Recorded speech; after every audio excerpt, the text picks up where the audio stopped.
High! আচ্ছা বলো তো, আমার মতন কারা কারা আছো যারা খেতে খুব ভালোবাসো, রান্না করতেও খুব ভালোবাসো?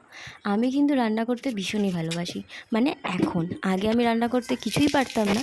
বাট লকডাউনের পর থেকে, মানে লকডাউনের সময় থেকে কিছু তো করার ছিল না, তো ওই একটা মাত্রই হবি ছিল, সেটা হচ্ছে রান্না করা। রোজ ইউটিউব দেখতাম, নতুন নতুন রেসিপি দেখতাম, আর সন্ধেবেলা করে কিছু না কিছু নতুন নতুন খাবার দাবার তৈরি করতাম। তখন থেকেই আমার রান্নার প্রতি ন্যাকটা এসেছে। আগে আমি ওই, কেউ জিজ্ঞেস করলে কি বলতাম জানো? হ্যাঁ হ্যাঁ পারি, জল গরম করতে অবশ্যই পারি। ওই চা, ম্যাগি এগুলোই পারতাম। বাট লকডাউনের সময় থেকে আমি পুরো পারফেক্ট রাঁধুনি হয়ে গেছি। তো এখন যখন যেটা মন চায় খেতে, মা বা শাশুড়ি মায়ের ওপর ভরসা করতে হয় না, আমি সেটা নিজেই করতে পারি।